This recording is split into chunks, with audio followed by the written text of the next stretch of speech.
أعوذ بالله من الشيطان الرجيم بسم الله الرحمن الرحيم السلام عليكم ورحمة الله وبركاته. Qissatu Nabiullah Sulaiman alaihi salatu wassalam. Ma'asyiral muslimin yang dimuliakan Allah subhanahu wa ta'ala, Sulaiman alaihi salatu wassalam adalah salah satu dari putra Nabi Allah Daud alaihi salatu wassalam. Sebagaimana Daud alaihi salatu wassalam satu-satunya Nabi yang Allah anugerahkan kerajaan yang tidak dimiliki nabi-nabi atau raja-raja sebelumnya. Dialah satu-satunya Nabi yang rangkap jabatan Nabi plus Raja. Bahkan dianugerahkan Zabur kepada beliau. Beliau sangat dicintai Bani Israel. Maka ketika putranya Nabi Allah Sulaiman alaihi salatu wassalam meneruskan tampuk kepemimpinan ayahnya, menjadi Nabi plus juga Raja, maka Nabiullah Sulaiman pun sangat dicintai Bani Israel karena akhlaknya, keadilannya, ucapannya, hukumnya dan begitu seterusnya. Bani Israel cocok dengan Nabiullah Sulaiman alaihi salatu wassalam. Dan Allah subhanahu wa ta'ala pahamkan kepada Sulaiman bukan hanya bahasa manusia, bahkan seluruh hewan-hewan yang bicara dia paham. Mau hewan buas, mau hewan jinak, mau hewan terbang, mau hewan yang berjalan di bumi, Sulaiman paham bahasa mereka. Bahkan bukan hanya itu saja, Nabiullah Sulaiman dianugerahkan mampu menundukkan bangsa jin. Padahal bangsa jin gaib bagi kita. Allah subhanahu wa ta'ala yang mengatakan, innahum yarakum min haitsu la tarawnahum. Mereka melihat kita, tapi kita tidak bisa melihat mereka. Tapi Nabi Sulaiman alaihi salatu wassalam mampu menundukkan makhluk yang gaib bagi kita, jin. Makanya suatu ketika Nabi Sulaiman alaihi salatu wassalam mengumpulkan seluruh pasukannya dari kalangan manusia, dari kalangan jin, dari kalangan hewan-hewan, burung-burung, hewan ternak, hewan jinak, hewan buas, dikumpulkan semuanya. Kemudian Nabiullah Sulaiman berkhutbah di hadapan mereka, dan itu digambarkan dalam Al-Quran. Wa waritha Sulaiman Daud wa qala ya ayyuhan nasu ullimna mantiqat tayri wa utina min kulli syai'in inna hadha lahuwal fadlul mubin. Dan Nabiullah Sulaiman alaihi salatu wassalam mewarisi kerajaan dan kenabian dari ayahandanya Nabiullah Daud alaihi salatu wassalam. Karena yang dimaksud warisan dari Daud itu bukan warisan harta. Karena Nabi SAW yang mengatakan, nahnu ma'syaral anbiya la nuwarrithu ma taraknahu sadaqah. Kami semua para nabi, kata Rasul, tidak mewariskan harta. Semua harta kami adalah sedekah. Jadi kalimat wa waritha Sulaiman Daud di sini artinya Nabi Daud alaihi salatu wassalam mewariskan kepada Sulaiman itu kerajaan dan kenabian. Dan itu keistimewaan yang luar biasa, menggabungkan dua keistimewaan langit dan bumi.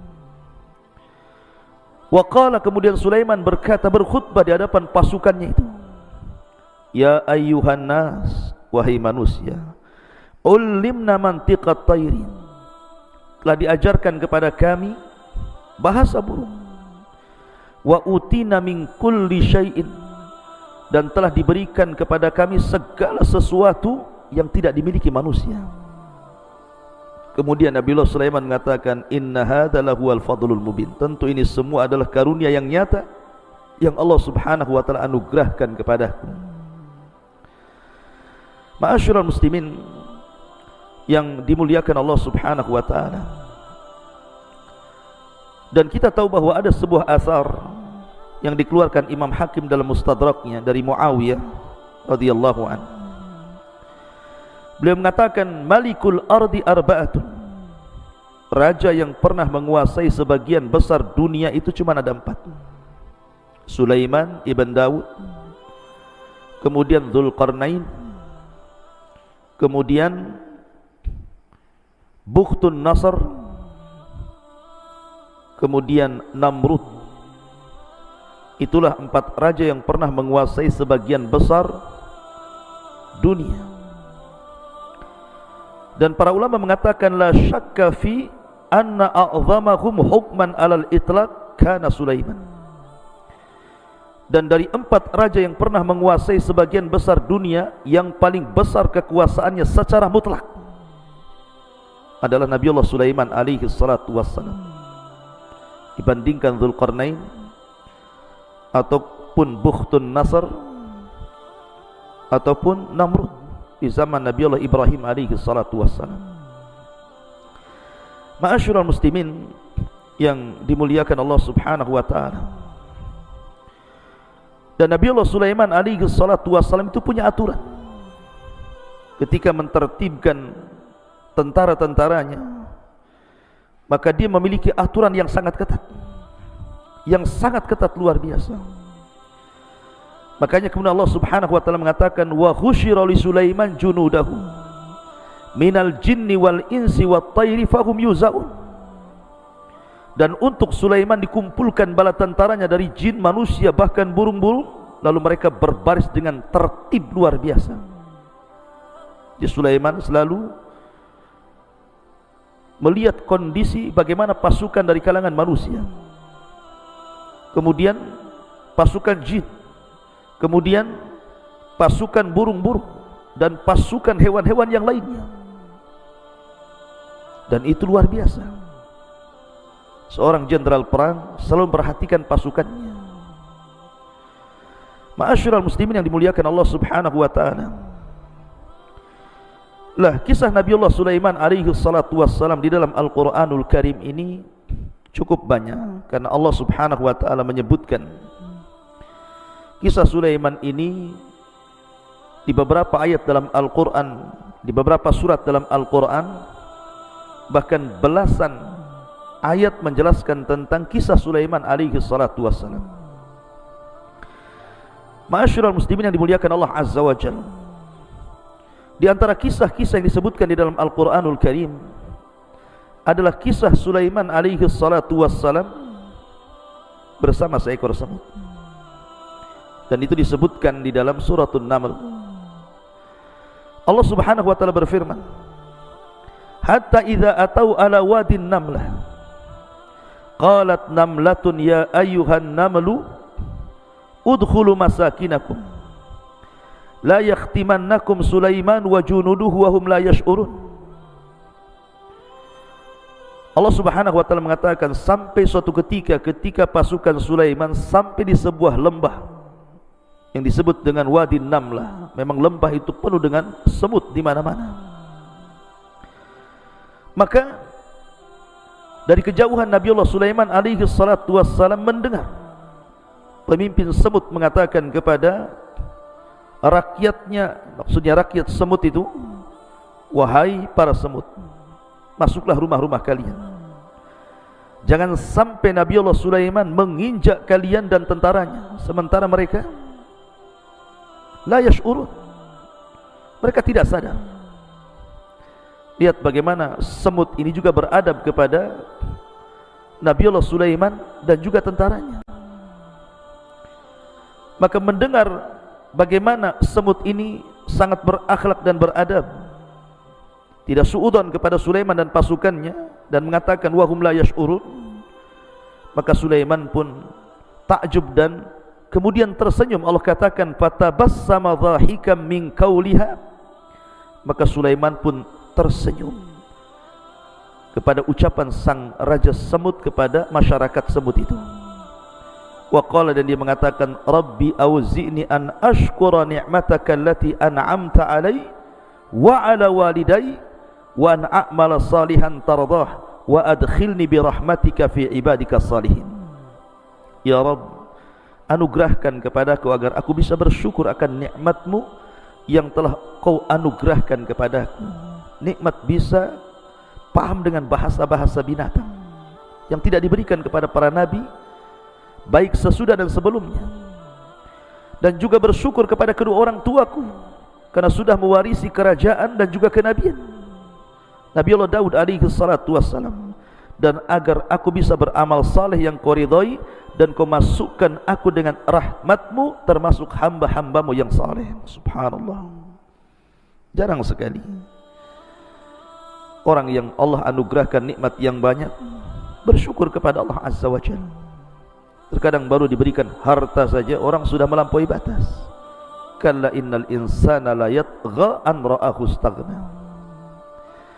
Ma'asyiral muslimin yang dimuliakan Allah Subhanahu wa taala, di sini ada faedah yang sangat besar. Dalam syariat orang dulu,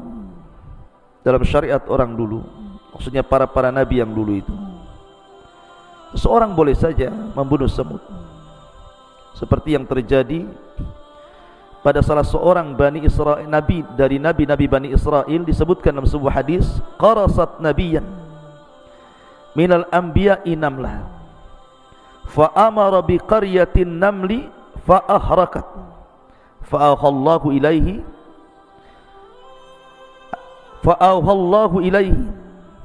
an qarasatka namlatun ahlakta ummatan minal umami tusabbih.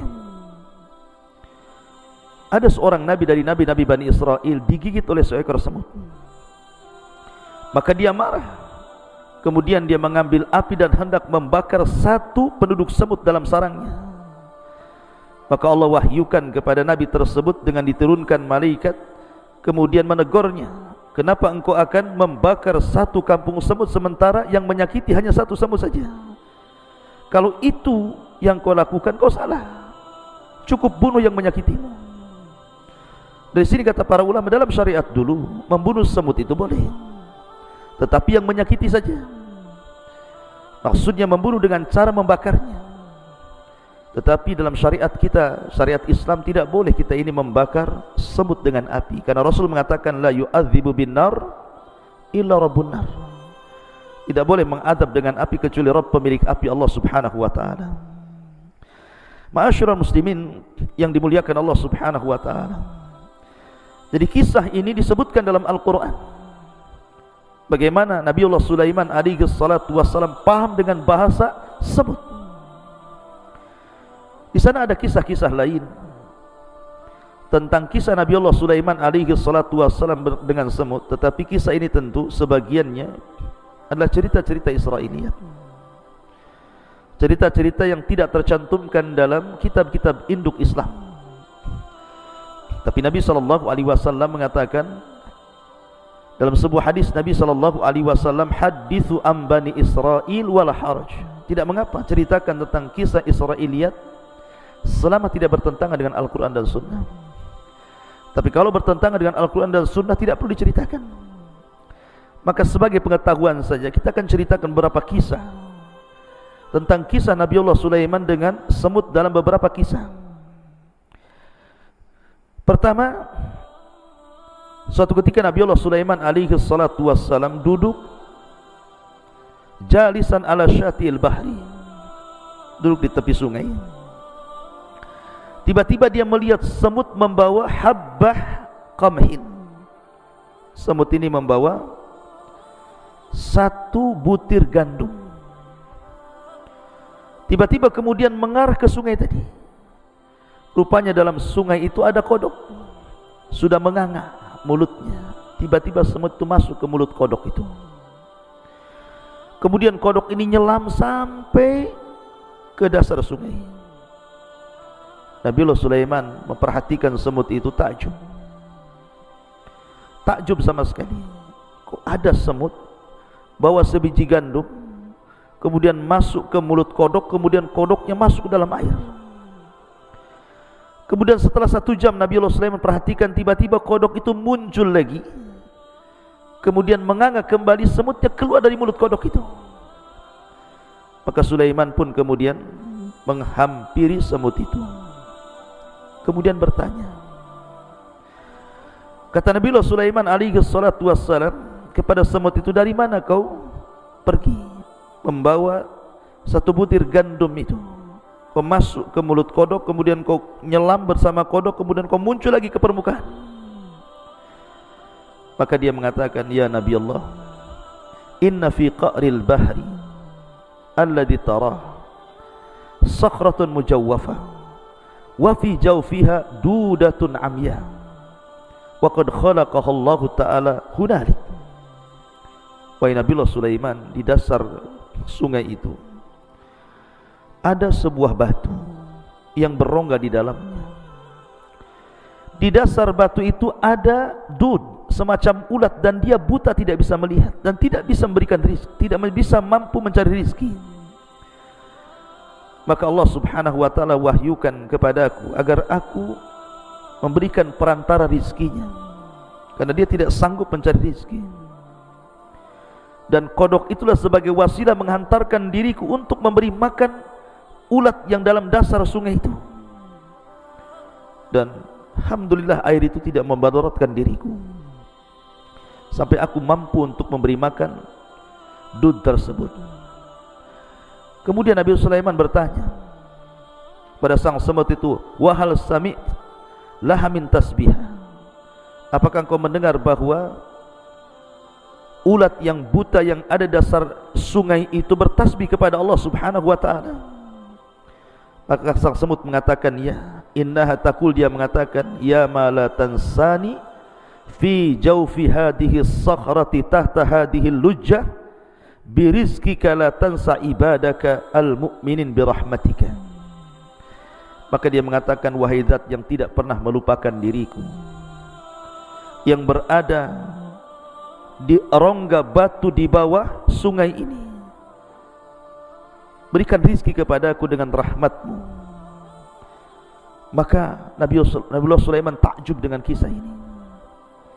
Bagaimana dud, semacam ulat di dalam sungai, dalam batu yang berongga itu bisa bertasbih kepada Allah Subhanahu wa Ta'ala. Dan ini membenarkan firman Allah Subhanahu wa Ta'ala dalam surah Al-Isra ayat 44, tusabbihu lahu as-samawatu sab'u wal ardu wa man fihin wa im min syai'in illa yusabbihu bihamdi walakin la tafqahuna tasbihahum. Dan segala sesuatu itu sumber tasbih dengan memujinya, akan tetapi kalian tidak paham tasbih mereka. Makhluk Allah bertasbih. Ma'asyiral muslimin yang dimuliakan Allah Azza wa Jalla, sekali lagi kisah ini kisah Israiliyat, tidak terdapat dalam kitab-kitab sunnah, hanya sebagai pengetahuan saja. Kemudian kisah yang kedua masih kisah Israiliyat. Jadi suatu ketika Nabi Allah Sulaiman alaihi salatu wassalam berjumpa dengan seekor semut. Kemudian Nabi Sulaiman bertanya kepada semut itu, kam yakfika minat ta'am fil amil wahid, berapa lama kau bisa bertahan dalam setahun dari makanan yang Allah rizkikan kepadamu? Maka kemudian sang semut mengatakan, yakfini thalatha habbatin min qamhin aw syair, kalau bagiku, kata semut ini, mencukupkan 3 butir gandum, itu sudah cukup untuk kumakan dalam setahun. Faqama Sulaiman alaihi salatu wassalam wa akhadha hadhihi an-namlah thumma wada'aha fi ulbatin wa wada'a ma'aha thalatha habbat minal qamhi. Maka Sulaiman pun kemudian berdiri mencari botol, kemudian dilubangi botol itu untuk supaya hawa masuk. Diambilnya semut itu, dimasukkan ke dalam botol, kemudian diambilnya 3 butir gandum, dimasukkan ke dalamnya, kemudian ditinggalkan begitu saja. Kemudian setelah 1 tahun sempurna, Nabi Allah Sulaiman kembali untuk melihat semut yang ada dalam botol itu. Kemudian dilihatnya semut masih hidup, dan dilihatnya tidak habis. 3 butir tidak habis dalam setahun, rupanya cuma 1 butir setengah dihabiskan. Yang 1 butir setengahnya lagi tidak habis dimakan. Maka kemudian Nabiullah Sulaiman mengatakan kepada sang semut, anti takulina thalatha habbat fil amil wahid, falimada akalti habbatan wa nisf. Dulu 1 tahun yang silam kau katakan dalam 1 tahun ini cukup bagimu 3 butir gandum, tapi kenapa kau sisakan 1 butir setengah dan kau makan 1 butir setengah yang lainnya? Lihat bagaimana semut mengajarkan tawakal kepada kita. Faqalat, maka semut ini mengatakan, ya Nabi Allah, lama kuntu harratun taliqatun kuntu a'lam anna rizki 'ala Allah fala yansani, wa amma lamma kana rizki 'alaika anta khashita anta wa amma lamma kana rizki 'alaika fa ana khashitu an tansani. Maka sang semut mengatakan, wahai Nabi Allah, ketika aku tidak berada dalam botol itu, aku bebas kemana-mana, maka aku tahu rizkiku ada pada tangan Allah Azza wa Jalla, dan Allah tidak mungkin melupakan diriku. Ya, karena Allah mengatakan, wa ma min dabatin fil ardi illa 'ala Allah rizquha. Tidak ada binatang yang melata di permukaan bumi ini kecuali ada rizkinya masing-masing dari Allah Subhanahu wa ta'ala. Akan tetapi ketika kau masukkan aku ke dalam botol, maka aku tahu rizkiku ditanggung dirimu, karena aku tidak bebas mencari rizki kemana-mana, aku tidak bisa keluar dari botol ini. Makanya aku hanya memakan 1 butir setengah dan membiarkan 1 butir setengah yang lainnya, karena takut engkau tidak datang dan kau lupa kepada aku. Subhanallah, ya, pelajaran yang luar biasa. Semut mengajarkan tauhid, mengajarkan tawakal kepada kita. Ma'asyiral muslimin yang dimuliakan Allah Azza wa Jalla. Kemudian juga kisah yang lainnya, ketika Nabiullah Sulaiman alaihi salatu wassalam ditimpa kaumnya dengan paceklik yang berkepanjangan, tanah sudah retak, kering, kelontang, tidak ada hujan. Maka Nabiullah Sulaiman mengajak pasukannya untuk istisqa, meminta hujan kepada Allah Azza wa Jalla. Berangkatlah mereka ke tanah lapang, dan Sulaiman bergerak duluan. Rupanya Nabiullah Sulaiman melihat banyak semut yang terlentang mengarah ke langit, seolah-olah berdoa meminta hujan. Maka Nabiullah Sulaiman alaihi salatu wasallam mengatakan kepada pasukannya, irji'u ila buyutikum qad kufikum bidu'ain namlah. Kembali ke rumah-rumah kalian. Kita tidak perlu meminta hujan lagi, karena sudah mencukupkan permintaan semut-semut itu, sebentar lagi akan turun hujan. Ma'asyiral muslimin yang dimuliakan Allah Subhanahu wa ta'ala, itulah kisah Nabiullah Sulaiman bersama semut-semut itu. Kemudian kisah berikutnya, Nabiullah Sulaiman alaihi salatu wassalam bersama hudhud, burung hudhud. Allah Subhanahu wa ta'ala berfirman dalam suratul Naml,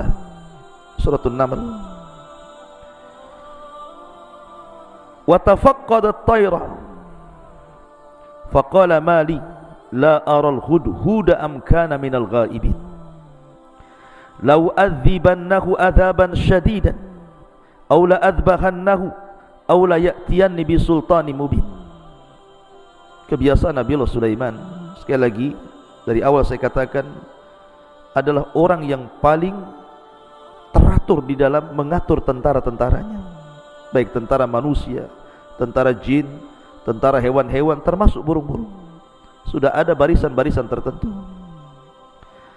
Jadi suatu ketika Nabiullah Sulaiman alaihi salatu wasallam bergerak untuk berjihad, ketika itu Nabiullah Sulaiman dan pasukannya kehabisan air. Maka yang biasa mencari air adalah hudhud. Makanya sebagian ulama ataupun mufassirin mengatakan bahwa hudhud ini seorang muhandis, seorang insinyur. Jadi tugasnya terbang ke langit, kemudian dari langit dia akan melihat ada air atau tidak. Kalau ada air, maka kemudian diberitahu kepada Nabiullah Sulaiman, maka Nabiullah Sulaiman akan memerintahkan jin untuk melobangi dan mengorek tempat itu, kemudian keluar sumber air. Lah, ketika itu burung hudhud tidak ada. Ketika hendak ditugaskan, tidak hadir pula dia. Makanya kemudian Nabiullah Sulaiman alaihi salatu wassalam marah dan mengatakan, maliyala aral hudhud. Kemana hudhud? Aku tidak melihat. Am kana minal ghaibin, ataukah dia sengaja tidak hadir dalam barisan ini? Kata Sulaiman, la u'adzibannahu adzaban syadida. Awas saja kalau dia sampai tidak datang dan tidak hadir dalam barisan itu, aku akan azab dia dengan azab yang sangat pedih. Aula adzbahanna, atau aku akan potong dia, akan sembelih dia. Aula ya'tiyani bisultanin mubin, atau mungkin ada alasan lain.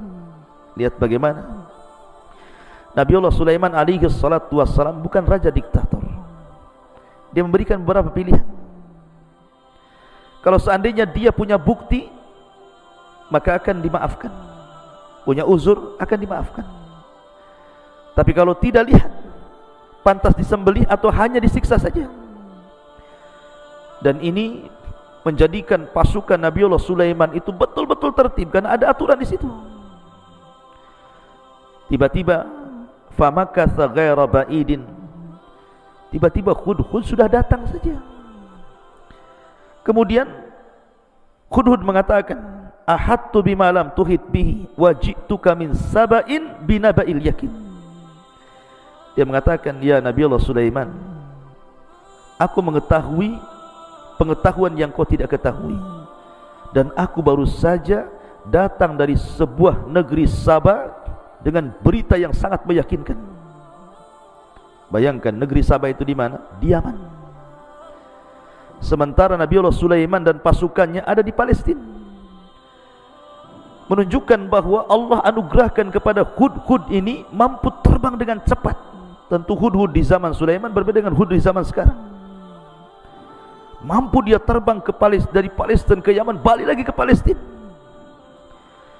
Kemudian dia bercerita apa yang ia lihat dari kerajaan itu. Inni wajadtu imra'atan tamlikuhum wa utiyat min kulli syai'in walaha arsyun azim.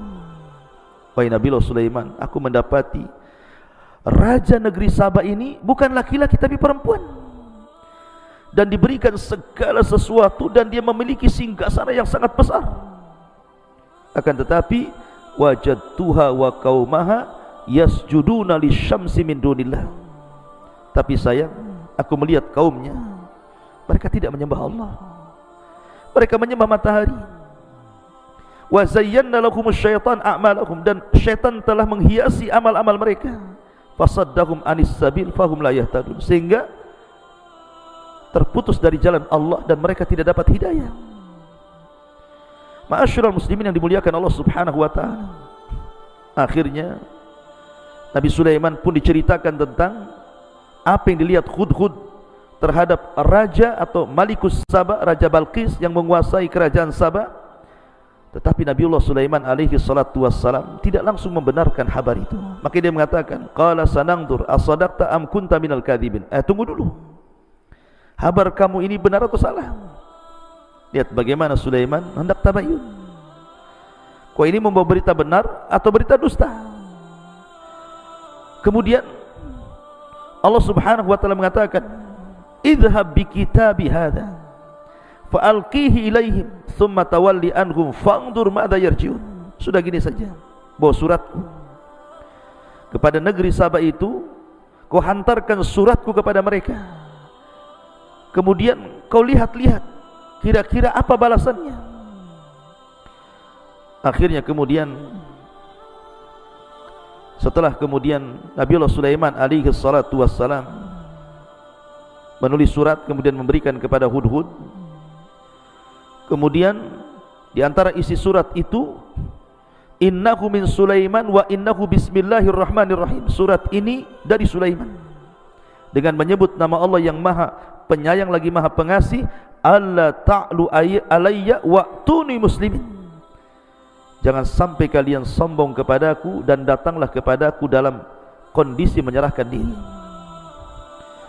Maka burung Hudhud ini pun membawa surat itu, akhirnya kemudian dijatuhkan di kerajaan Sabah. Ma'asyiral muslimin yang dimuliakan Allah Azza wa Jalla, ketika surat itu sampai di kerajaan Sabah dan diterima oleh ratunya, Ratu Balqis, Maka Ratu Balqis membaca surat itu. Kemudian dia pun mengumpulkan para pembesarnya. Qalat ya ayyuhal mala'u aftuni fi amri ma kuntu qati'atan amran hatta tashhadun. Wahai para pembesar, berilah aku pertimbangan dalam perkaraku ini. Aku tidak pernah memutuskan sebuah perkara sebelum kalian hadir dalam majlisku. Kemudian datanglah para pembesar kerajaan Sabah ini, dipimpin rapat Ratu Balqis secara langsung. Kemudian dibacakan surat daripada Nabiullah Sulaiman alaihi salatu wassalam. Tapi apa yang terjadi? Qalu, mereka mengatakan, nahnu ulu quwwatin wa ulu ba'shin syadid wal amru ilaiki fangduri madza ta'murin. Kita ini memiliki kekuatan besar, keberanian yang luar biasa untuk berperang. Kalau mereka, maksudnya Nabiullah Sulaiman, hendak perang, kita perang. Kita tunjukkan kekuatan kita kepada dia. Akan tetapi keputusan berada di tanganmu wahai sang ratu, maka pertimbangkanlah apa yang akan kau perintahkan. Jadi para pembesar itu maunya kekuatan dilawan kekuatan. Tetapi Ratu Balqis ini berakal. Qalat, dia mengatakan, innal muluk idza dakhalu qaryatan afsaduha wa ja'alu a'izzata ahliha ahillah wa kadzalika yaf'alun. Sesungguhnya raja-raja apabila menaklukkan sebuah negeri perang, barang tentu mereka akan membinasakan dan menjadikan penduduk yang mulia menjadi hina. Karena kalau seandainya kalah akan jadi tawanan, bahkan akan jadi budak, sebagai yang terbunuh dan dihinakan. Dan demikianlah yang akan mereka lakukan juga kepada kita. Akhirnya kemudian Balqis pun berfikir untuk memastikan apakah yang mengirim surat itu seorang nabi, betul-betul nabi, ataukah hanya gertak sambal saja, mungkin bahasanya.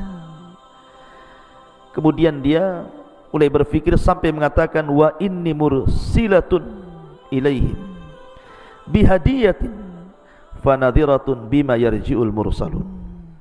Dan sungguh aku akan mengirim utusan kepada mereka dengan membawa hadiah yang sangat besar, dan aku akan menunggu apa yang akan dibawa kembali oleh para utusan itu.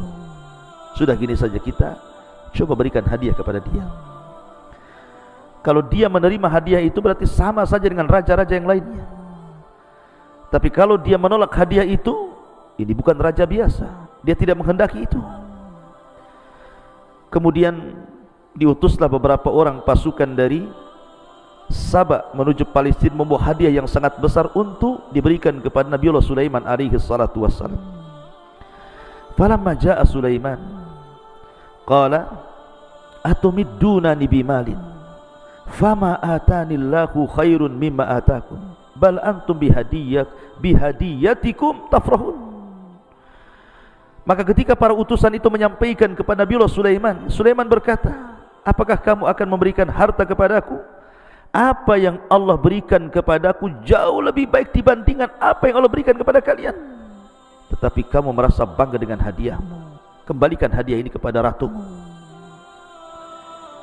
Kemudian Sulaiman mengancam dan mengatakan, irji ilaihim falana'tiyannahum bijunudin la qibala lahum biha walanukhrijannakum minha adillatan wa hum saghirun. Kembalilah kalian kepada mereka, balik kalian ke kerajaan kalian. Sungguh kami pasti akan datang kepada kalian dengan bala tentara yang mereka tidak mampu melawannya, dan kami akan usir mereka dari negara itu secara terhina, dan mereka akan menjadi tawanan yang sangat hina. Diancam. Ma'asyiral muslimin yang dimuliakan Allah Subhanahu wa taala. Kemudian Nabiullah Sulaiman mulai membuktikan ancamannya. Dia kumpulkan semua pasukan-pasukan pilihannya. Kemudian Nabiullah Sulaiman berkhutbah di hadapan mereka. Qala ya ayyuhal mala'u ayyukum ya'tini bi arsyiha qabla an ya'tuni muslimin. Wahai para pembesar, siapakah di antara kamu yang sanggup membawa singgasana kepadaku sebelum mereka datang kepadaku menyerahkan diri? Maka pasukan khusus dari kalangan manusia, jin dan binatang, mereka pun menawarkan ide kepada Nabiullah Sulaiman. Qala ifritu minal jin ana atika bihi qabla an taquma min maqamik wa inni alaihi laqawiyyun amin. Ifrit dari kalangan jin mengatakan, akulah yang akan membawanya kepadamu sebelum engkau berdiri dari tempat dudukmu, maka sungguh aku adalah jin yang sangat kuat. Itu gampang. Serahkan tugas itu kepadaku, kata jin Ifrit. Biar aku yang memindahkan istana itu di hadapanmu sebelum kau berdiri. Subhanallah. Itulah kekuatan jin. Kemudian yang lain juga bangkit dan mengatakan, qala alladhi indahu ilmun minal kitab ana atika bihi qabla an yartad ilaika tarfu. Seseorang yang mempunyai ilmu dari kita berkata, aku akan membawamu singgasana Raja Balkis kepadamu sebelum matamu berkedip. Maka Nabiullah Sulaiman memilih yang tercepat. Sebelum dia berkedip, istana itu sudah harus ada di hadapannya. Falamma ra'ahu mustaqirran indahu qala hadha min fadli rabbi liyabluwani aashkuru am akfur wa man syakara fa innama yashkuru nafsi wa man kafara fa inna rabbi ghaniyyun karim. Maka ketika betul-betul singgasana Balkis dipindah oleh orang yang Allah anugerahkan ilmu ini, maka Nabiullah Sulaiman alaihi salatu wasallam memuji Allah dan mengatakan, ini semua karunia yang Allah anugerahkan kepadaku. Allah hendak menguji diriku. Apakah aku termasuk hamba Allah yang bersyukur ataukah menjadi hamba Allah yang kufur? Maka barang siapa yang bersyukur, sesungguhnya itu manfaat bagi dirinya. Tapi bagi siapa yang kufur, maka sesungguhnya Rabbku adalah zat yang maha kaya lagi maha karim, maha pemurah. Lihat bagaimana Nabiullah Sulaiman tidak lupa akan kuasa Allah, anugerah dari Allah Subhanahu wa taala. Ma'asyiral muslimin yang dimuliakan Allah Azza wa Jalla. Maka akhirnya Sulaiman pun ketika melihat istana itu sudah ada di hadapannya, Nabiullah Sulaiman ingin merubah istana Ratu Balkis itu supaya ketika Ratu Balkis datang, dia tidak mengenali istananya, dirubah sedikit. Maka disebutkan Sulaiman berkata, ubahlah untuknya singgasananya. Kita akan lihat apakah dia Ratu Balkis mengenali istananya kembali ataukah tidak mengenali lagi. Falamma ja'at qila ahakada arsyu qalat ka'annahu hu wa utinal ilma min qabliha wa kunna muslimin. Maka ketika dia Balkis datang, ditanyakan kepada dia, lihat istana yang kau masuk ini serupa enggak dengan istanamu? Karena sudah dirubah sedikit masalahnya. Maka Balkis mengatakan seolah-olah iya, kayaknya ini istanaku. Tapi dia ragu-ragu. Dan dia Balkis pun berkata, kami telah diberikan pengetahuan sebelumnya dan kami adalah orang-orang yang berserah diri kepada Allah Azza wa Jalla. Subhanallah. Ma'asyiral muslimin yang dimuliakan Allah Azza wa Jalla. Ratu Balkis ini datang dengan pasukannya, ingin melihat apakah yang mengancam dirinya itu memang seorang nabi, seorang raja besar, memiliki pasukan dan istana yang luar biasa, ataukah hanya raja-raja biasa. Makanya dia datang dengan pasukannya. Jadi ketika dia masuk ke dalam istana Nabiullah Sulaiman alaihi salatu wassalam, di bawah istana itu ada sungai. Ketika dia masuk ke dalam istana itu, dia tidak sadar menyingkap pakaian sehingga nampak betisnya, disangka dia akan masuk ke dalam air di sungai itu. Dia tidak tahu bahwa sungai itu berada di bawah kaca. Kaca, kemudian di bawahnya sungai. Nampak ikan, nampak macam-macam di situ. Makanya ketika Nabiullah Sulaiman mengatakan qilalaha, dikatakan kepada Balqis, udkhuli, masuklah as-sarha, masuk ke dalam istana. Falamma ra'athu hasibathu lujjah wa kashafat an saqaiha qala innahu sarhun mumarradun min qawarir. Qalat rabbi inni zalamtu nafsi wa aslamtu ma'a Sulaiman lillahi rabbil alamin. Dikatakan kepada Ratu Balqis, masuklah ke dalam istana. Maka ketika dia, Ratu Balqis, melihat lantai istana itu dikiranya kolam air yang besar dan disingkapkan penutup sehingga nampak betisnya, kata Nabiullah Sulaiman, sesungguhnya ini hanyalah lantai istana yang dilapisi kaca saja. Kaget dia baru pertama melihat ada istana seindah, semegah, sebesar itu. Baru dia mengakui bahwa ini bukan raja biasa, bahwa dia seorang nabi. Makanya dia mengatakan, ya Tuhanku, sungguh aku telah berbuat zalim terhadap diriku, dan aku berserah diri bersama Sulaiman kepada Allah subhanahu wa ta'ala, Tuhan seluruh alam. Akhirnya Ratu Balqis beriman dan seluruh masyarakat Sabah beriman kepada Allah subhanahu wa ta'ala lewat perantara Nabiullah Sulaiman alaihi salatu wassalam. Subhanallah. Lihat bagaimana terkadang Allah subhanahu wa ta'ala menghantarkan hidayah kepada manusia itu disebabkan oleh seekor burung. Sebab itulah maka Islam melarang untuk membunuh burung hudhud, karena sebab dia satu kerajaan beriman kepada Allah dan menyerahkan diri kepada Nabiullah Sulaiman alaihi salatu wassalam. Ma'asyiral muslimin yang dimuliakan Allah subhanahu wa ta'ala, itu di antara kisah Nabiullah Sulaiman bersama hudhud. Ada kisah yang lain yang menarik dari Nabiullah Sulaiman alaihi salatu wassalam. Disebutkan dalam sebuah surat As-Sad ayat 30 sampai 35 beberapa kisah juga tentang Nabiullah Sulaiman alaihi salatu wassalam. Di antaranya kisah Nabiullah Sulaiman bersama kuda. Allah subhanahu wa ta'ala berfirman, wa wahabna li Dawud Sulaiman ni'mal abdu innahu awwab id uridu alaihi bil asyi as-safinatul jiyad qala faqala inni ahbabtu hubbal khair an dzikri rabbi hatta tawarat bil hijab rudduha alayya fatafiqa massan bis su'i wal a'nad. Allah subhanahu wa ta'ala berfirman, dan kepada Nabi Daud kami karuniakan anak bernama Sulaiman. Dia adalah sebaik-baik hamba, sungguh dia sangat taat kepada Allah azza wa jalla. Tentu seorang orang tua dianugerahkan anak yang saleh, luar biasa bahagianya. Ingatlah ketika pada suatu sore dipertunjukkan kepada Sulaiman kuda-kuda yang jinak tetapi sangat cepat larinya.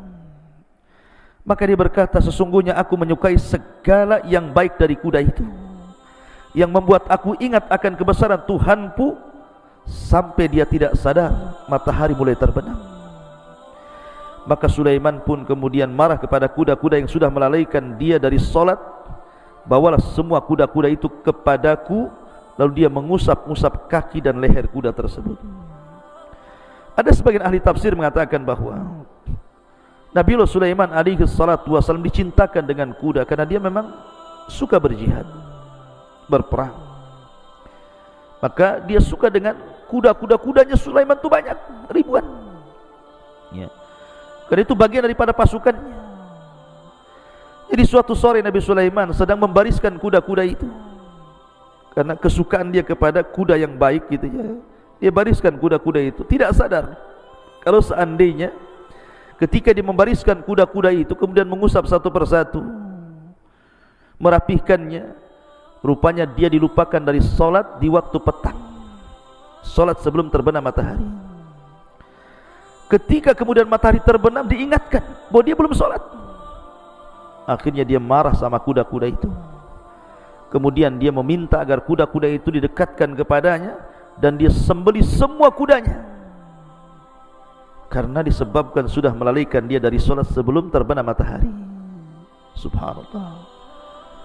Bagaimana Nabiullah Sulaiman alaihi salatu wassalam tidak mau ada hal-hal yang menyebabkan lalainya dia beribadah kepada Allah azza wa jalla. Banyak di antara kita sudah tahu perkara itu melalaikan, masih juga kita lakukan. Sudah tahu pekerjaan itu bisa melalaikan dari zikir kepada Allah, masih juga kita kerjakan. Tapi lihat, ini pelajaran besar dari Nabiullah Sulaiman alaihi salatu wassalam. Karena kuda-kuda itu, walaupun Sulaiman sangat cinta dengan kuda-kuda itu, karena melalaikan dari ibadah kepada Allah, disembelih semuanya, disedekahkan kepada fuqara wal masakin. Dari sini akhirnya Allah subhanahu wa ta'ala gantikan kepada Sulaiman yang jauh lebih baik daripada kuda-kuda itu. Apa? Allah tundukkan angin kepadanya. Jadi biasanya dia menunggang kuda yang sangat cepat gitu ya. Akhirnya Allah ganti dengan menunggang angin, sehingga dia bisa merintahkan angin itu kemana saja dia sukai. Makanya kemudian Nabi Sulaiman alaihi salatu wassalam setelah menyembelih kuda-kudanya, dan dia tidak punya tunggangan lagi karena semua disembelih dan disedekahkan kepada fuqara wal masakin, sebagai gantinya Allah tundukkan angin sebagai kendaraannya. Dan anehnya, setiap Nabiullah Sulaiman naik angin itu tidak membuat dia jatuh. Dia bisa terbang sesuka dia. Ma'asyiral muslimin yang dimuliakan Allah subhanahu wa ta'ala. Dan itu ada kaidah dalam Islam, sebagaimana sabda Nabi sallallahu alaihi wasallam, "Man taraka syai'an lillahi awwadallahu khairan minhu." Barang siapa yang meninggalkan sesuatu karena Allah, maka Allah ganti sesuatu itu yang jauh lebih baik lagi. Subhanallah. Ma'asyiral muslimin yang dimuliakan Allah subhanahu wa ta'ala. Itulah kisah Nabiullah Sulaiman bersama kuda.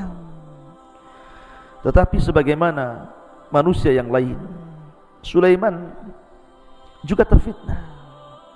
Dia manusia sama dengan kita, tetapi Allah anugerahkan kepada dia kelebihan berupa kerajaan dan kenabian. Apa fitnahnya? Allah subhanahu wa ta'ala berfirman, "Walaqad fatanna Sulaiman wa alqaina ala kursiyyihi jasadan thumma anab." Dan sungguh kami telah menguji Sulaiman, dan kami jadikan dia tergeletak di atas kursinya sebagai tubuh yang lemah karena sakit, kemudian dia pun bertobat kepada Allah Azza wa Jalla. Ada 3 penafsiran yang disebutkan para ulama. Pertama, bahwa dikisahkan Nabiullah Sulaiman alaihi salatu wassalam suatu ketika dia memiliki istri, tapi tanpa sepengetahuan istri yang satu ini, dia menyembunyikan kekufurannya. Tapi memang wanita cantik, Sulaiman suka dengan istri ini. Jadi kebiasaannya Nabiullah Sulaiman ini, kalau masuk ke dalam kamar mandi hammam, maka dia mencopot cincinnya, kemudian disuruh memegangnya. Setelah keluar dari kamar mandi, kemudian diambil lagi cincinnya. Allah takdirkan, datang syaitan menyerupai Sulaiman, kemudian meminta cincin itu. Karena dia tidak tahu itu adalah jelmaan daripada jin, dikasihkan pula cincin itu kepada jin tadi. Padahal kekuasaan Nabiullah Sulaiman dalam menundukkan perkara-perkara itu ada di cincin itu. Akhirnya kemudian ketika dia memakai cincin itu, kemudian dia naik ke singgasana Sulaiman, kemudian dia berduduk. Dia memerintahkan masyarakat Sulaiman, jin ini itu, tetapi aneh karena tidak sebagaimana hukum yang selalu diperintahkan Nabi Sulaiman. Ini agak aneh, banyak diingkari oleh masyarakat Nabiullah Sulaiman alaihi salatu wassalam. Ya, karena itu bukan Nabiullah Sulaiman, itu jelmaan jin. Akhirnya Sulaiman pun dia datang dan mengatakan, "Saya Sulaiman, bukan dia." Tapi orang-orang jin-jin dan juga pasukan-pasukan dari kalangan binatang tidak percaya, karena tidak memiliki cincin, dan cincinnya ada pada jin yang menyerupai Sulaiman itu. Dari situlah kemudian Nabiullah Sulaiman berusaha untuk mengambil kembali. Ada yang mengatakan selama 40 hari baru dia berhasil mengambil cincinnya kembali dan mengembalikan singgasananya. Ini satu penafsiran. Penafsiran yang kedua, dan tentu ini kisah Israiliyat ya. Penafsiran yang kedua, bahwa Nabiullah Sulaiman alaihi salatu wassalam suatu ketika pernah bersumpah. Jadi dia itu kan memiliki banyak istri, 100 istri. Dia bersumpah dalam satu malam itu dia hendak menggauli 100 istrinya, dan dia bercita-cita dari 100 istrinya hamil, dan semuanya terlahir sebagai para mujahidin fi sabilillah. Itu cita-citanya. Dia ingin menggauli dalam satu malam semua istrinya, kemudian hamil, kemudian melahirkan semua anak laki-laki, dan semua menjadi para mujahidin. Itu keinginannya. Tetapi Nabiullah Sulaiman dilupakan mengucapkan insyaallah. Maka dia gilir seluruh istrinya, 100 istri itu dalam satu malam. Rupanya tidak ada satupun yang hamil kecuali satu orang. Itu pun saat melahirkan separuh manusia dan separuh bukan, karena tidak punya kaki. Maka Nabiullah Sulaiman alaihi salatu wassalam diuji agar dia jangan memastikan sesuatu kecuali setelah mengucapkan insyaallah. Kemudian penafsiran yang ketiga, suatu ketika Nabiullah Sulaiman sakit sehingga tidak bisa bangkit dari tempat pembaringannya menuju singgasananya.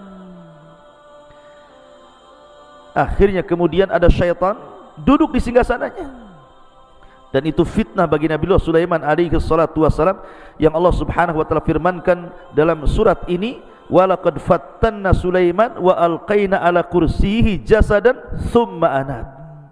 Dan sungguh kami telah menguji Nabiullah Sulaiman, dan kami jadikan dia tergeletak dalam kursinya sebagai tubuh yang lemah karena sakit, kemudian dia baru bertobat, mengakui kesalahannya.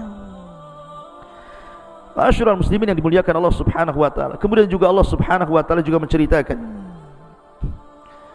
doa Nabiullah Sulaiman alaihi salatu wassalam setelah tragedi fitnah itu. Qala rabbighfirli wa habli mulkan la yanbaghi li ahadin min ba'di innaka antal wahhab. Ya Allah, ampunilah akan dosa-dosaku dan anugerahkan kepadaku kerajaan yang tidak dimiliki siapapun setelahku. Sungguh Engkaulah yang Maha Pemberi segala nikmat yang Kau anugerahkan kepadaku. Dalam sebuah hadis dari Abi Hurairah radhiyallahu anhu, jadi suatu ketika Ifrit dari kalangan jin pernah mengganggu Rasul dalam salat. Maka Nabi SAW kemudian menangkap leher Ifrit itu, kemudian mencekiknya sampai akhirnya keluar air liurnya dan jatuh ke tangan Rasul, dan Rasul merasakan rasa dingin dari liur jin Ifrit itu. Kalau ada yang mengatakan bukankah jin terbuat dari api, kenapa liurnya dingin? Kita katakan yang terbuat dari api itu asal penciptaan jin, sebagaimana Adam dari tanah, tetapi anak turunannya tidak, kan? Ya. Sebagaimana kaca terbuat dari beberapa kerikil dan pasir, tapi kalau kaca dipecahkan apakah kemudian kembali menjadi tanah dan kerikil? Kan tidak juga. Itu asal penciptaannya. Kemudian Nabi SAW mengatakan, laqad hamamtu an arbitahu ala jambi sariyati min sawaril masjid.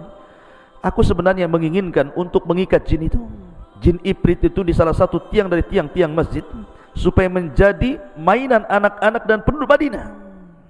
Akan tetapi tidak jadi lakukan Nabi SAW, karena teringat dengan doa Nabiullah Sulaiman, rabbighfirli wa habli mulkan la yanbaghi li ahadin min ba'di. Ya Tuhanku, ampunilah aku dan anugerahkan kepadaku kerajaan yang tidak dimiliki oleh siapapun sepeninggalku. Sungguh Engkaulah yang Maha Pemberi atas semuanya. Ma'asyiral muslimin yang dimuliakan Allah subhanahu wa ta'ala. Dan kita tahu bahwa ketika Nabiullah Sulaiman alaihi salatu wassalam berkuasa menjadi nabi dan rasul, dan setiap nabi tentu mendakwahkan dakwah tauhid. Walaqad ba'atsna fi kulli ummatin rasulan ani ibudullaha wajtanibut taghut. Dan kami utus pada tiap-tiap umat ini seorang rasul, tugas mereka sembahlah Allah, tauhidkan Allah, esakan Allah, dan jauhi sesembahan selain daripada Allah subhanahu wa ta'ala. Seluruh para nabi mendakwakan dakwah tauhid, termasuk Nabiullah Sulaiman. Maka dalam bentuk mentauhidkan Allah, ketika Nabiullah Sulaiman alaihi salatu wassalam menjadi raja dan nabi, dia mengancam kepada tukang-tukang sihir yang mempraktekkan sihirnya akan dibunuh. Dan Nabiullah Sulaiman menggerakkan pasukannya untuk merampas seluruh kitab-kitab sihir yang ada pada tukang-tukang sihir. Maka bergeraklah pasukan ke penjuru dunia untuk mengambil semua kitab-kitab sihir, agar jangan ada satupun yang mempelajari kitab-kitab itu. Kemudian diletakkan di satu sunduk, di satu kotak, kemudian diletakkan di bawah singgasananya. Kemudian dia mengancam siapapun yang mengambil kotak ini dan dia seorang jin, maka pasti terbakar.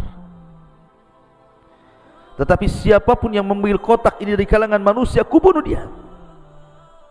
Maka sejak saat itu tidak ada satupun jin yang berani menyentuh kotak itu, dan tidak ada satu manusia pun yang mendekatinya, sehingga menggugurkan seluruh para dukun. Tidak ada dukun-dukun lagi yang berani mempraktekkan perdukunannya. Subhanallah. Tetapi orang-orang Yahudi justru menuduh Sulaiman alaihi salatu wassalam yang mempelajari sihir untuk menyihir orang-orang, sehingga mereka mengatakan Sulaiman itu kafir. Maka Islam membantah dan mengatakan wa ma kafara Sulaiman walakinna syayatina kafaru. Sulaiman tidak kafir, setan-setan itu yang kafir. Kemudian masuk pada cerita Harut dan Marut, dan itu kisah yang lain. Ma'asyiral muslimin yang dimuliakan Allah Azza wa Jalla. Lah, Nabiullah Sulaiman alaihi salatu wassalam itu adalah orang yang pertama kali membangun Masjidil Aqsa. Masjid di dunia ini yang mulia hanya 3, Masjidil Haram, Masjid Nabawi, dan Masjidil Aqsa. Lah, yang pertama dibangun Masjidil Haram oleh Ibrahim alaihi salatu wassalam. Kemudian yang kedua Masjidil Aqsa dibangun oleh Nabiullah Sulaiman alaihi salatu wassalam. Dan yang ketiga Masjid Nabawi dibangun oleh Rasul kita Muhammad sallallahu alaihi wasallam. Tetapi secara keutamaan tentu Masjidil Haram lebih utama dibandingkan Masjid An-Nabawi. Masjid Nabawi lebih utama dibandingkan Masjid Al-Aqsa, karena kita lihat dari segi pahala orang yang sholat di dalamnya. Siapa yang sholat satu kali sholat di Masjidil Haram sama dengan 100.000 kali sholat di masjid-masjid yang lainnya. Siapa yang sholat di Masjid Nabawi sama dengan 500 atau 1000 kali sholat dibandingkan di masjid-masjid yang lainnya. Dan sholat di Masjidil Aqsa sama dengan 500 kali sholat dibandingkan di masjid-masjid yang lainnya.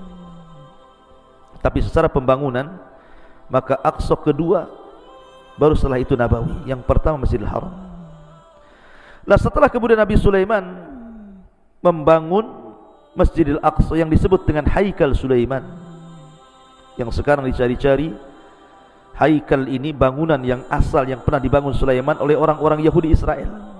Karena ada sebuah keyakinan, kalau seandainya Haikal Sulaiman, bangunan asli Masjidil Aqsa, kemudian sudah tampak pondasinya, kemudian dirobohkan Masjidil Aqsa dalam pelebarannya, kemudian dikembalikan kepada Haikal yang asli, maka orang-orang Yahudi meyakini akan datang penolong bagi mereka.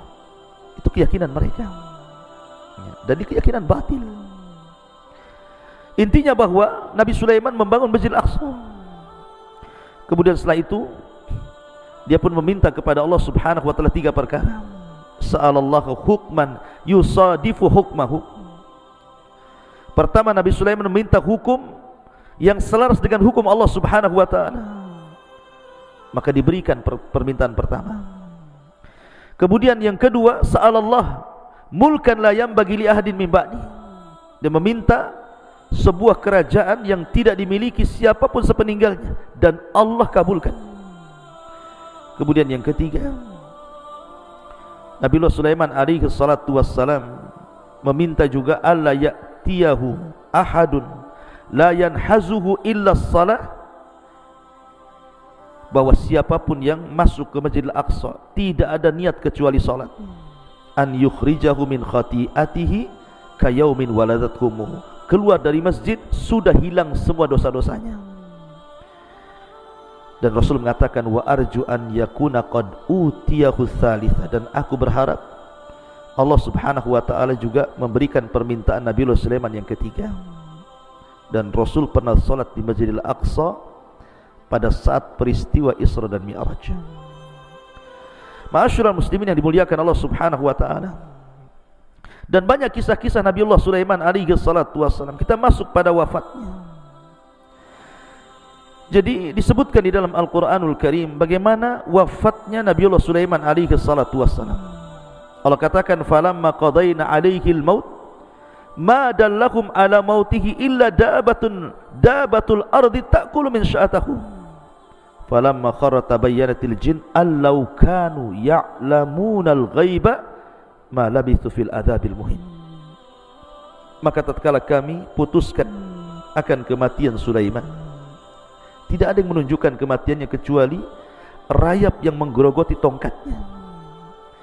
Ketika Sulaiman kemudian tersungkur, jatuh, dan semua orang, jin, binatang tahu bahwa Sulaiman meninggal dunia, maka jin-jin itu kemudian mengatakan, seandainya mereka tahu yang gaib, tentu mereka tidak akan berada dalam adab yang sangat dihinakan. Kalau tahu Sulaiman meninggal, kami ngapain bekerja lagi, mungkin bahasa seperti itu untuk Nabi Sulaiman yang sudah mati. Jadi ada yang mengatakan bahwa Nabiullah Sulaiman alaihi salatu wassalam di akhir hayatnya selalu menyendiri di Baitul Maqdis yang sudah dibangunnya, dan beliau tidak pernah keluar dari mihrabnya berhari-hari. Bahkan ada yang mengatakan sampai 1 tahun tidak keluar dari mihrabnya.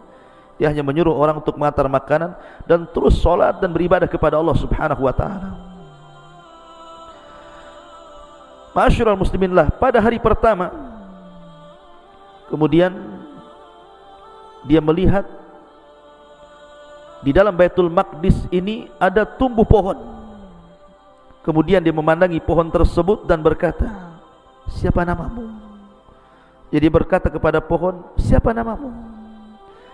Maka pohon itu mengatakan, namaku ini. Jauh pohon itu.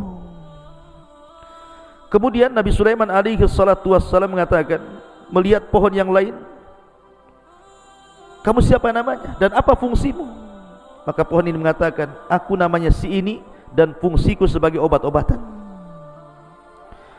Lalu pada akhirnya Nabi Sulaiman melihat satu pohon yang tumbuh. Kemudian ketika ditanya siapa namamu, dia mengatakan Khurubah. Khurubah itu artinya pohon perusak. Lalu Nabi Sulaiman bertanya, siapa namamu? Dia mengatakan, saya Khurubah, pohon yang akan merusak. Maka Sulaiman terkejut ketika menjawab, melihat jawaban pohon itu, dan dia mengatakan, apa maksudnya perusak? Maka dia mengatakan, aku tumbuh untuk merusak masjid ini dan juga akan merusak kekuasaan. Dari situ Sulaiman terkejut, kemudian mencabut pohon itu, kemudian menanam di dinding miliknya. Tiba-tiba kemudian Sulaiman masuk ke mihrab, berdiri salat dengan memegang tongkatnya. Rupanya di saat itulah Nabiullah Sulaiman didatangi malakul maut, kemudian dicabut nyawanya, sementara dia sedang memegang tongkatnya. Dan kita tahu seorang nabi itu kematiannya dijaga oleh Allah Azza wa Jalla, tidak mungkin dimakan bumi, sehingga jasadnya utuh seperti itu, memegang tongkat berhari-hari, berbulan-bulan, sampai genap 1 tahun. Dia mengatakan 2 tahun, karena memang masjid itu masih berlantaikan tanah, tentu banyak rayap. Maka rayap itu kemudian menggerogoti dari bawah tongkat Sulaiman, kemudian makin atas, maka sampai kepada tongkat yang paling ujung yang dipegang Nabiullah Sulaiman. Ketika sudah tidak lagi bertelekan dengan tongkat itu, dia pun roboh. Maka manusia tahu, jin tahu, hewan-hewan tahu bahwa Nabiullah Sulaiman alaihi salatu wassalam sudah meninggal dunia. Falamma qadayna alaihi al-maut ma dallahum ala mautihi illa dabatul ardh ta'kulu min sa'atahu. Maka tatkala kami putuskan kematian kepada Nabiullah Sulaiman, tidak ada yang menunjukkan akan kematiannya kecuali rayap-rayap bumi yang memakan tongkatnya. Subhanallah, dia meninggal saat sholat dicabut rohnya. Begitulah pelajaran, jangan sampai kita meninggal kecuali di atas ibadah kepada Allah Subhanahu wa ta'ala. Karena itu alamat dari husnul khatimah. Jangan sampai kita meninggal di tempat-tempat maksiat atau sedang bermaksiat kepada Allah Azza wa Jalla. Tetapi sekali lagi, riwayat ini tentu riwayat Israiliyat, maka kita hanya memegang kepada zahir daripada ayat Al-Quran. Ma'asyiral muslimin yang dimuliakan Allah Subhanahu wa ta'ala, itulah kisah singkat dari Nabiullah Sulaiman alaihi salatu wassalam. Lalu siapakah Nabi setelah Nabiullah Sulaiman? bagaimana kondisi Bani Israel setelah wafatnya Sulaiman. Karena kita tahu bahwa jaya-jayanya Bani Israel itu ketika tampuk kepemimpinan dipegang oleh ayahnya Sulaiman, Daud alaihi salatu wassalam, dan yang paling kuat di zaman Nabiullah Sulaiman alaihi salatu wassalam. Apa yang terjadi setelah wafatnya Sulaiman? Maka kisah ini akan bersambung. Semoga Allah subhanahu wa ta'ala memberikan kesabatan kepada kita, istiqamah kepada kita untuk tetap mempelajari Al-Quran, sunnah Nabi SAW, sehingga bisa lebih mendekatkan diri kepada Allah subhanahu wa ta'ala. Lewat kisah para Nabi dan Rasul kita ambil dan petik pelajaran yang berharga. Karena sekali lagi bahwa kisah-kisah dalam Al-Quran semua benar dan tidak ada yang dusta. Subhanakallah bihamdika, asyhadu an la ilaha illa anta, astaghfiruka wa atubu ilaik. Allah ta'ala. Assalamualaikum warahmatullahi wabarakatuh.